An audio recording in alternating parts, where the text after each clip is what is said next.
Su canal, Juan de Jesús Sánchez, presenta en El Impulso el Evangelio de Jesucristo, palabra poderosa y eficaz, su historia, la doctrina y el contexto teológico. Prepárese y escuche.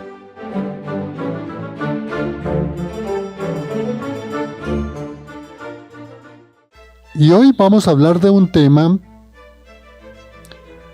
que en mi consideración es el más sensible cuando se recibe o por parte de los que defienden las indulgencias o por parte de los que la rechazan. Y es precisamente el título, las indulgencias. Las indulgencias.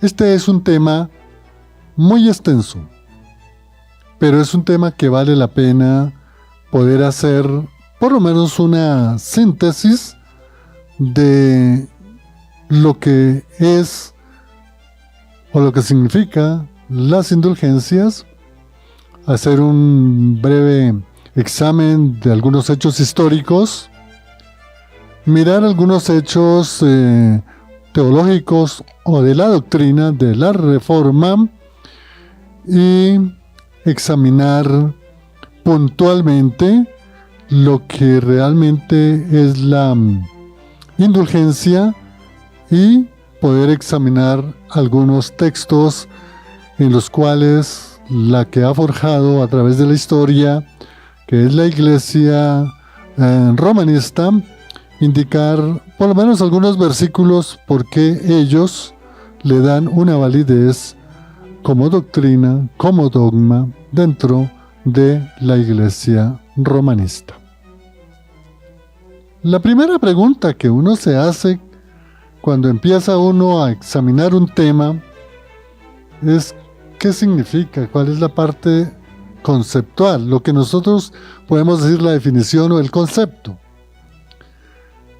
Y si nos preguntamos qué significa la indulgencia, pues podemos decir que, en términos sencillos, que la indulgencia es algo así como un principio de bondad, como un principio de benevolencia, o un fundamento de gracia, o también una remisión de un favor, de un acto, o también podemos indicar que es un medio para poder tomar decisiones conforme a unos puntos fundamentales de perdonar los pecados.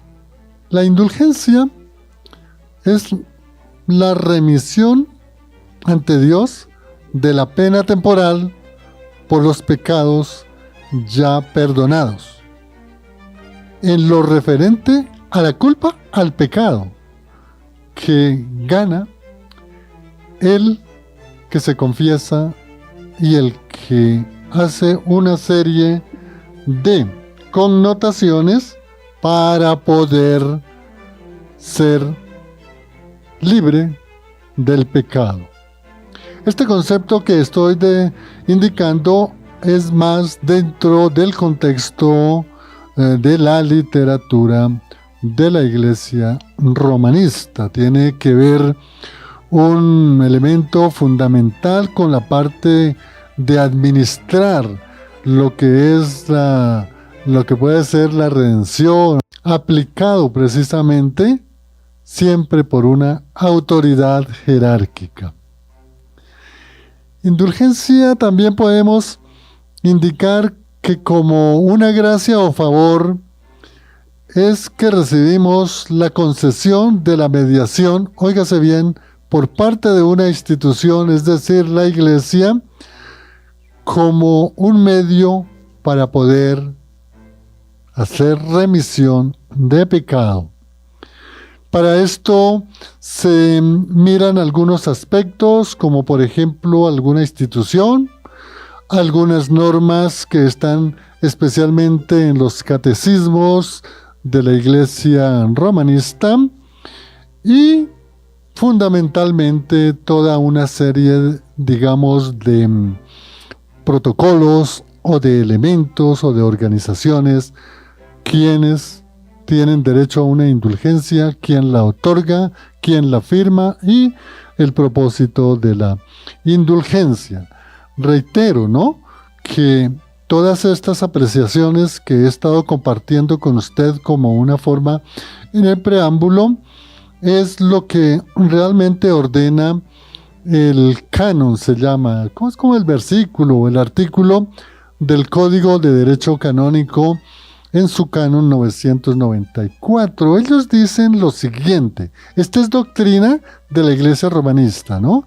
Es una doctrina muy bien estructurada, organizada, porque los prelados de la Iglesia, las altas jerarquías, no podemos negar que son personas muy bien preparadas en el pensamiento, en la forma de pensar, en lo que podríamos nosotros llamar, conocen muy bien la gramática, la sintaxis, conocen muy bien la retórica, la oratoria, conocen muy bien la dialéctica. Y entonces voy a leerles lo que definen como indulgencia, ¿no? Y incluso las clases de indulgencia. Esto lo dice el canon 994, que es texto por mandato del magisterio de la Iglesia romanista. Dice: la indulgencia es parcial o plenaria según libere la pena temporal debido a los pecados en parte o el pecado perdonado en forma total. La indulgencia es una doctrina de la Iglesia romanista y dice en su segundo inciso: todo fiel puede lucrar. Este término de lucrar es como acogerse, aceptarlo, obedecerlo, pero también ahí viene algo de lucrar, es como dar una dádiva. Una dádiva. Digamos, una dádiva en beneficio de sí mismo o de un tercero, ¿no? Como podría ser acá, dice este canon, para los difuntos, ¿no? Las indulgencias son parciales o son plenarias. Esto es lo que nos dice el código canónico. Pero miremos la parte ya de los pecados. ¿Qué es lo que hace la indulgencia con los pecados? La indulgencia plenaria le ofrece, dice el código canónico, al pecador arrepentido y que ha confesado el pecado en su totalidad, es que ha confesado su pecado, su maldad, su desobediencia, y por esa razón, mediante unos protocolos que más adelante los voy a enumerar, esa persona, digamos arrepentida, delante de una institución, por medio de una indulgencia o de un documento, queda la persona redimida de el pecado. Aquí hay un elemento muy importante que está íncitamente insertado dentro de lo que es la indulgencia. Y es, ¿qué es lo que hay que dar para ser acreedor de la indulgencia? Bueno, hay algunos aspectos, desde luego, rituales y religiosos, pero con esta pregunta podemos indicar que el fin último y propósito de la indulgencia es un valor, un precio que dependerá de la clase de pecado. Escúchalo muy bien y reitero, esto es lo que se piensa de la indulgencia. Y por ejemplo, habían unas tarifas especiales para la época. Voy a ver si me alcanzo a recordar algunas monedas de la época. Por ejemplo, en la parte, si estaban en Italia y más cerca a lo que hoy es Florencia, por un pecado se podía cobrar hasta 100 florines. Florines era la moneda de la época, ¿no? Digamos siglo XIV, XV y XVI. Pero si esa persona estaba, por decir algo, en la Sajonia o en la Bohemia, o en lo que se llamaba el Imperio Austrohúngaro, allí la moneda se llamaban los ducados. Los ducados. Esa era la moneda, digamos, lo que hoy es Alemania, Checoslovaquia y todo eso. Pero, amigo oyente, si usted estaba en Londres, o lo que hoy es el Reino Unido, ahí le ponían una tarifa que era de chelines. Chelines. Esa era la moneda. Entonces, lo que quiero decir con esto es que la Iglesia Católica, para poder perdonar un pecado, mediante la indulgencia emanada del Papa y de la jerarquía, tenía que pagar un dinero de acuerdo al rango social, a la clase de pecado, en florines, en chelines o en ducados. Esa era lo que realmente debemos entender de la época siglo XVI, más atrás, 14, 15 y 16, y lo que realmente ha venido después del Concilio de Trento. Más adelante les voy a compartir, si alcanzo algo, lo del Concilio de Trento. En concreto, para ir ya terminando lo que se debe entender por indulgencia. Las indulgencias, entonces, son un concepto teológico y práctico religioso de la Iglesia romanista, que empezó desde el inicio de la Edad Media hasta prácticamente la terminación del Concilio de Trento, pero que ahí se le dio una forma distinta y que ha llegado a los distintos concilios, pasando por el Concilio Vaticano I y por el segundo. Digamos aquí más adelante, en concreto, que es muy importante tener en cuenta esos aspectos anteriores que les indiqué con fundamento en la doctrina, óigase bien, romanista, no bíblica. Más adelante vamos a hacer algunas referencias bíblicas. Hasta aquí todo era una parte conceptual de lo que es la indulgencia como se entendía según la doctrina de la Iglesia romanista. Ahora, y antes de entrar a explicar la parte histórica, miremos un aspecto fundamental. No quisiera dejarlo de lado. Considero que es bueno tenerlo en cuenta, porque nos va a servir para entender lo que es una indulgencia cuando veamos más tarde la parte doctrinal o teológica. En el Antiguo Testamento, si usted estudia todo el Pentateuco y especialmente el libro del Levítico, usted va a ver allí una serie de ceremonias, la ley ceremonial. Y en esa ley ceremonial hay toda una cantidad de ceremonias que pues no las voy a indicar porque no es el tema, pero sí voy a resaltar tal vez una de las ceremonias más importantes y que tienen cierta, digamos, como trasfondo histórico del Antiguo Testamento. Y recuerda, cuando alguien cometía pecados, tenía sus pecados acumulados, ¿qué era lo que hacía para poder redimir su pecado? Exacto, era llevar un cordero sin defecto, o llevar granos, cereales, o llevar inclusive otra clase de animales, como podría ser un ternero, o podría ser unas palomas, y esas palomas eran ofrecidas al Dios Todopoderoso por intermedio del sumo sacerdote. Y el sumo sacerdote degollaba el cordero, las palomas, derramaban la sangre de los animales sobre el altar y con el fuego más el incienso, ahí después desprezaban, como podemos nosotros decir, las partes del cordero o de la paloma, y allí se ofrecía en aroma grato o grato aroma al Señor. Esa era una remisión de pecados. Pero el clero romanista toma como fundamento de la indulgencia y realmente nada que ver.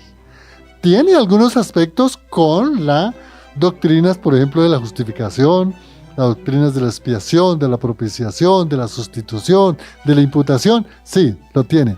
Pero con la indulgencia tal como es concebida y como la expliqué anteriormente, por eso fue que reiteré mucho la parte conceptual de la indulgencia, para que le entendiéramos cómo le entienden los católicos romanistas. Pero ahora vamos a mirar algo muy importante que nos sirve mucho para entender de dónde surgió la indulgencia, qué pasó con eso. Vamos a partir y vamos a explicar un marco histórico. El anterior era un marco conceptual, ahora vamos a pasar al marco histórico, ¿no? El marco conceptual nos enseña qué es, el marco histórico nos indica qué hechos ocurrieron. Es muy importante tener en cuenta cuando nosotros leemos las Sagradas Escrituras, tenemos que tener estos elementos para poder hacer una correcta exégesis de la palabra de Dios. Marco histórico. Vamos en primer lugar a mirar como su origen, su evolución. Entonces, miren, si ustedes recuerdan la doctrina que predicó Juan el Bautista, era el arrepentimiento, era el bautismo y era esperar la restauración del reino de Dios. Vino Jesús, instauró el reino de Dios, Él predicó el Evangelio, las buenas noticias o buenas nuevas, el Evangelio de Cristo, y indicó que teníamos que ejercer la gran comisión. Ir por todo el mundo, predicando el Evangelio, bautizando en el nombre del Padre, del Hijo y del Espíritu Santo. Y también Él expresó en Juan 14:6, yo soy el camino, la verdad y la vida, nadie va al Padre sino por mí. Pero también en Juan 3:16, en donde, porque tanto amó Dios al mundo, que nos dio a su Hijo unigénito, para el que todo el que crea en Él no se pierda, mas tenga vida eterna. Esa fue la doctrina. Pero en los 300 primeros años, amigo oyente, esto es muy importante, en los primeros 300 años del cristianismo, sí se ejerció una especie de remisión de pecados, de perdón de pecados. Y esa remisión o esa forma de perdonar los pecados, los padres de la iglesia, los padres apostólicos, quien cometía un pecado, debía ser, ¿qué? Reprendido, debía ser exhortado, debía ser restaurado. Entonces una persona que cometía un pecado podía ser un hurto, un adulterio, un homicidio, una apostasía, es decir, salirse de la iglesia. Entonces había una serie de requerimientos, de exhortaciones para poder restaurar a esa persona que había caído en pecado. Y esto nos lo deja Pablo en su doctrina, en donde él nos indica, no recuerdo el texto, si ustedes lo recuerdan, examínelo, en donde Pablo dice que si algún miembro de la iglesia es sorprendido en pecado, ¿qué es lo que pide Pablo? Que reúna a ese hermano, hablen con el hermano, lo exhorten, lo animen, lo edifiquen nuevamente, lo restauren nuevamente en la enseñanza de la palabra de Dios y en el cumplimiento y la vivencia de esa palabra de Dios. Pero si no, pues lo llevan ante los testigos. Si no incumple, hay que llevarlo ante. Y que si tampoco lo cumple, ¿qué es lo que ordena? Que lo saquen de la denominación. Fíjese que aquí estamos sentando esos principios enseñados por Juan el Bautista, por Jesús y luego por Pablo, y digamos que en esos 300 primeros años esa era la forma como se corregía, se restauraba, se exhortaba, se animaba, se amaba al hermano caído para volverlo nuevamente a restaurar. Pero ya después del siglo III, hay unos cambios. Y esos cambios son un poco lamentables. Pero vamos a ir a la pausa y vamos a indicar cómo realmente se fue formando la indulgencia como doctrina, como dogma, que aún hoy subsiste y persiste y continuará, uno piensa, dentro de la iglesia romanista. Ya regresamos.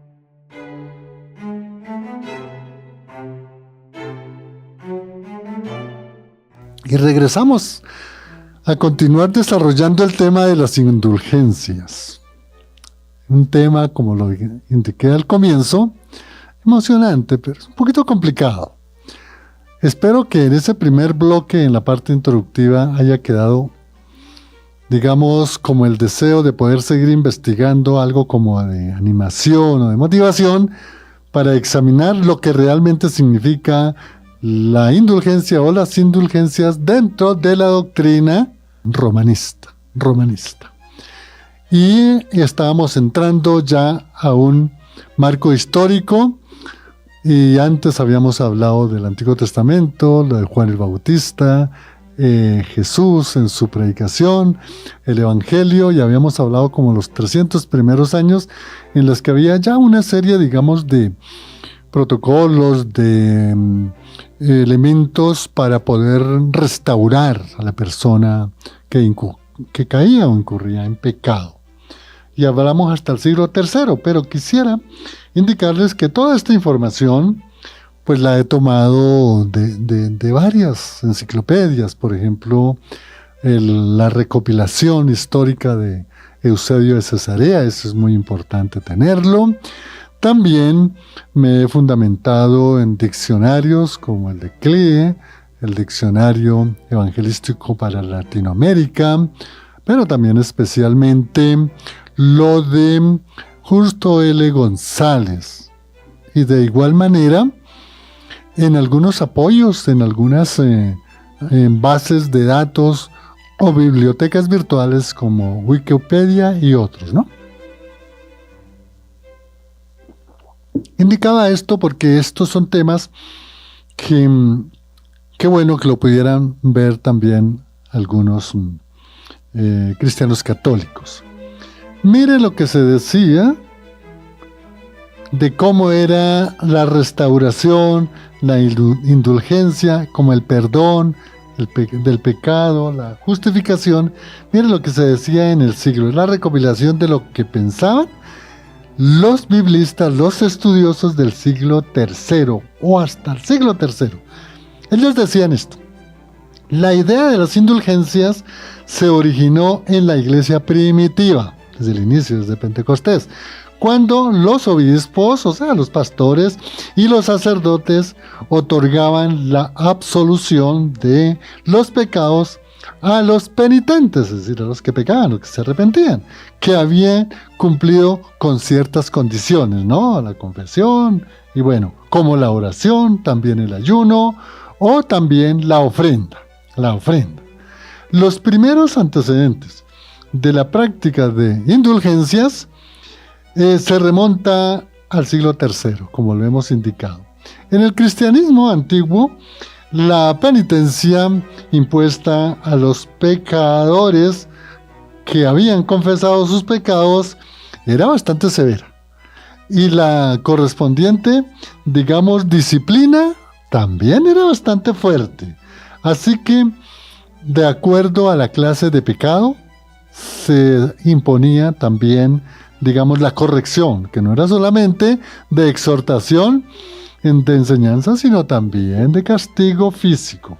Claro, los dos pecados que sobresalían en esos primeros 300 años era el homicidio, la apostasía, el adulterio. Pero vayamos avanzando ¿Cómo se veía la indulgencia en el siglo VI? Fíjese que aquí pasamos 300 años. Vamos a mirar qué ocurrió en esos 300 años, desde el tercero hasta el sexto. Y aquí viene ya, ojo, oídos. El Papa Gregorio I estableció la práctica de otorgar indulgencias. Entonces ya sabemos, siglo VI con Gregorio I, para reducir la pena temporal de los pecados que se cometían. Entonces, siempre tengamos en cuenta cómo fue que surgió realmente esa indulgencia.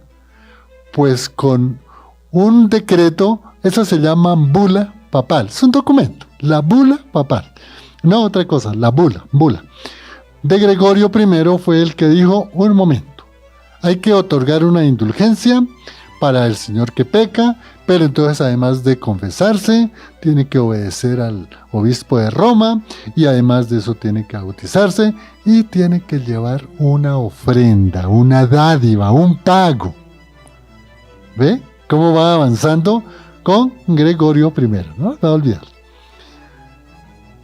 Vayamos avanzando. ¿Qué ocurrió entonces? Pasámoslos del siglo VI al siglo XI. Me toca así, y por eso fue que lo escribí, para resumir, porque es mucho tema lo que hay que hablar sobre este asunto de las indulgencias. En el siglo XI aparece por primera vez las indulgencias generales por la remisión de penas temporales, otorgadas por el Papa o por el obispo de cada diócesis, para cualquier persona que realizara su obra resarcitoria habiendo cometido pecado. Entonces se les pedía su indulgencia. Y la indulgencia, además de que significaba que era como perdonar el pecado, como olvidar el pecado, exhortarlo, pues llevaba un resarcimiento con un dinero, una dádiva. Entonces, usted pecó, no se preocupe, pague este estipendio y su pecado le es perdonado. ¡Qué peligroso eso! ¡Qué peligroso! Recuerden, el Papa fue León I. Era todo un león. Inteligente para los recaudos. En el siglo XII, fíjese que vamos avanzando. En el siglo XII la Iglesia Católica comenzó a desarrollar una teoría, es decir, una doctrina más compleja sobre las indulgencias, que incluían la idea de que las buenas obras, que es en su mente, las buenas obras y los sufrimientos de los santos podían ser aplicados a los vivos y, ojo, a los muertos, para reducir su pena temporal. ¿Cómo la ve, amigo? Entonces aquí el Papa de la época ya había que expedir una indulgencia, era como un pasisalvo.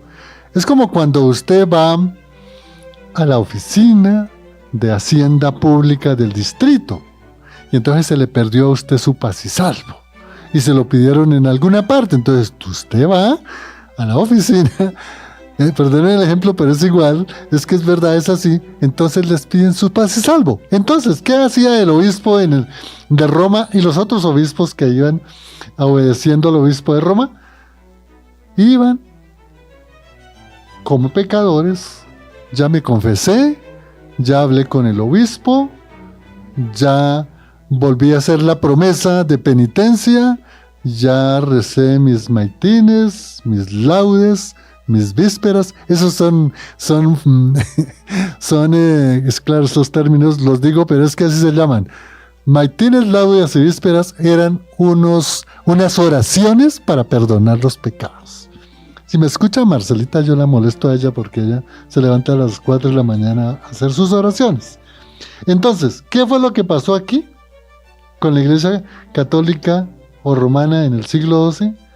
Que esta persona que se arrepentía delante del sacerdote, del obispo o del papa, entonces le decían, pague este estipendio porque su pecado fue muy grave.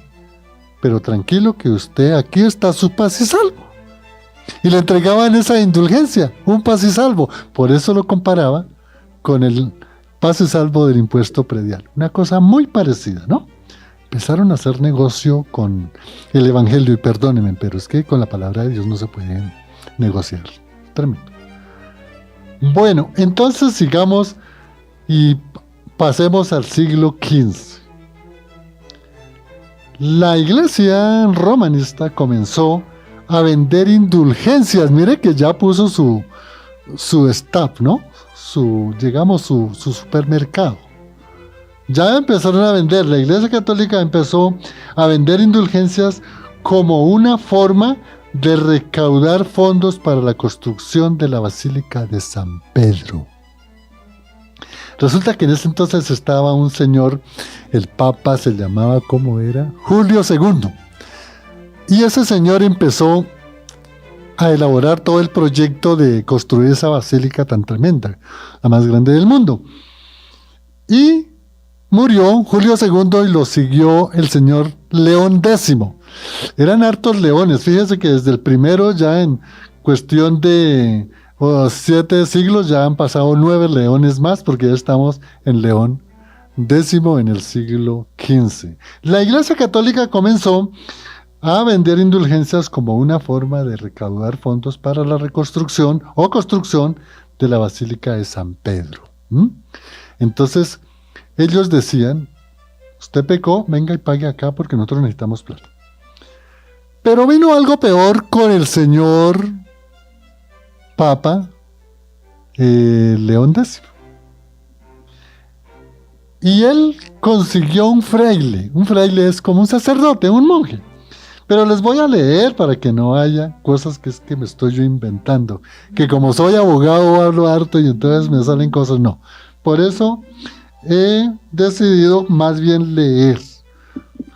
Dicen que en el siglo XV, un fraile dominico llamado Juan Texel, tocayo mío, también llamado Johannes Texel, y apellidado el recaudador de las indulgencias, desde el 11 de agosto de 1519, empezó a vender indulgencias, y como era un fraile, como era como un recaudador de impuestos, ese no era como Mateo que estaba sentado a la vera del camino para que pagaran los impuestos, no, este se puso a recorrer todo el territorio de la época del Sacro Imperio Romano, que iba desde el Reino Unido hasta prácticamente la India.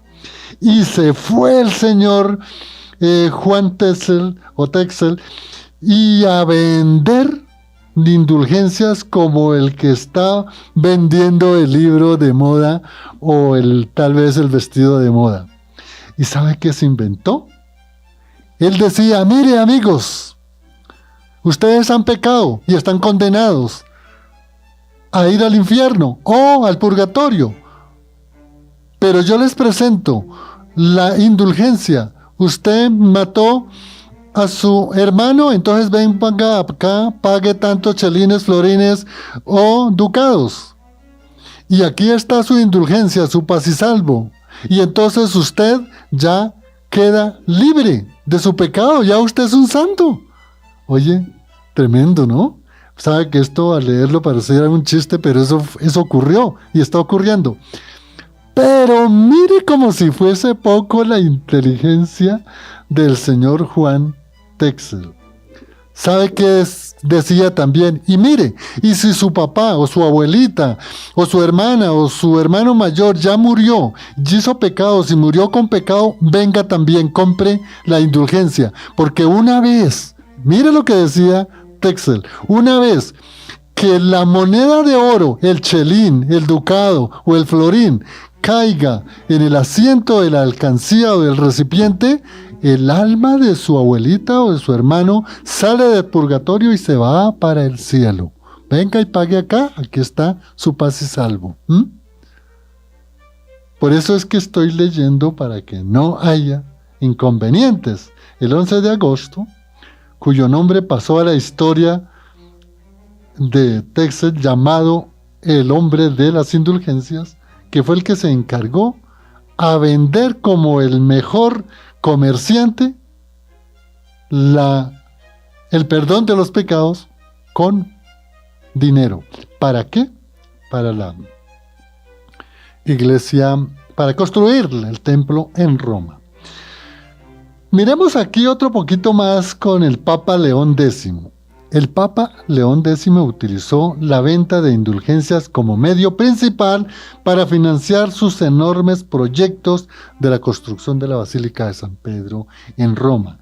León X envió representantes por todo el mundo, por todos sus dominios, y aquí dice el historiador, para extorsionar a las masas, oye, tremendo, para extorsionar a las masas que a través de los pecados que ellos cometían, pudieran comprar las indulgencias y poder quedar salvos de pecados. Esto es tremendo. El pago por las indulgencias tiene su origen en el obispo de Roma, después constituido en papa, quien exigió. Aquí apareció otro gran personaje, y esto es bien interesante. Apareció en el siglo XVI un personaje llamado Alberto de Maguncia. Maguncia es una ciudad italiana. Este señor obispo de Maguncia, llamado Alberto de Magdeburgo, porque después tomó, porque también era obispo de Maguncia y primado de Alemania, es decir, como el cardenal, como el nuncio, era representante del Papa en una ciudad. Y este señor Alberto de Magdeburgo, que era otro negociante tremendo, ya Juan Texel tenía su estrategia para recaudar dinero, pero surgió otro personaje, Alberto de Maguncia, y mire lo que le propuso al Papa y al emperador del Sacro Imperio Romano. Les dijo, miren un momentico, yo tengo amigos en todo el territorio del imperio, del Sacro Imperio Romano, germánico.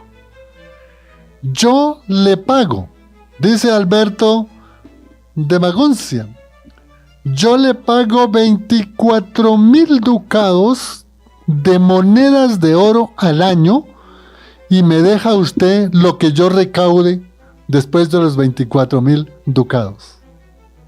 Y era tanta la suma de dinero que él, como era un rico y tenía sus acciones por ahí en los bancos de la época, pues no le quedó difícil levantar los 24,000 monedas ducados para decirle al señor León X, su santidad, como ellos dicen, o señor representante de Cristo en la tierra, aquí están mis 24,000. Oye, ¿se puede imaginar que le llegue a un prelado de esos cuántas cajas llenas de monedas que comprarían los 24,000 ducados por el primer año? Y ahí es donde viene que el 31 de marzo el Papa León X promulgó una bula por la que concedía la indulgencia, esto es el perdón de los pecados, a todos los fieles que contribuyeran económicamente a la construcción de la Catedral de San Pedro. Entonces, esto fue un negocio tremendo para hacer un palacio que hoy sí podría ser que es una de las maravillas del mundo arquitectónico. Eso nadie lo puede negar desde la perspectiva del arte. Pero mire cómo negociaron con la palabra de Dios para recaudar el dinero. En tal sentido, por eso surgió, y aquí ya vamos en 1517, es decir, comienzos del siglo XVI, y surge, mire lo que dice el documento.